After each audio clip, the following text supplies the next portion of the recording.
If your emotions have been all over the place lately, or you just feel drained by people or situations, then this verse explains exactly why. Today, we're looking at Proverbs 4:23, where the word says to guard your heart above all else, for it determines the course of your life. Most people quote guard your heart like it means don't get hurt again, but that's not what it would have meant to the original audience. This line is a part of a father's wisdom speech in Proverbs, and the original meaning actually hits way deeper than that. So let's break it down in 3 different parts. Number 1, we're going to break down what that word heart actually meant. Number 2, we're going to break down why the writer said above all else. And number 3, we're going to talk about how this verse right here affects your entire spiritual life. Watch this. In Hebrew thought, your heart isn't your feelings. It's your mind, your will, your desires, and your decisions. This verse isn't saying protect your emotions. It's saying protect the very thing that guides the direction or the decisions in your life. And here's the part that most people skip. Part 2.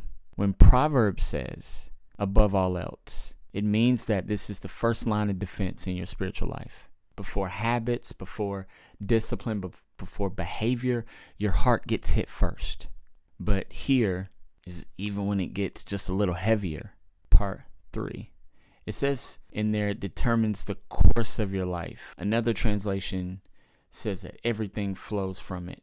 And that gives us a beautiful picture of something like a spring floating into a river. The moral of that is whatever you let into the spring goes into the river. Meaning, if you let bitterness in, then bitterness gets into the river. If you let fear in, your lifestyle reflects fear. If you let God shape your heart, then that flow goes in His direction. This is why something like this verse isn't just soft advice. It is literal strategy. And look, I'm not teaching this from a pedestal. I'm talking to you about this based on how this verse has impacted my life. It reminded me that half of me feeling burnout wasn't just spiritual warfare. It was an unchecked heart. But here's the key nobody talks about. Guarding your heart isn't about isolation.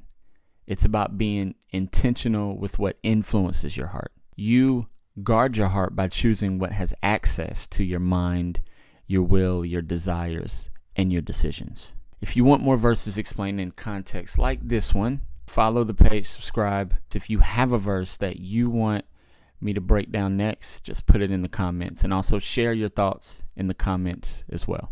God bless.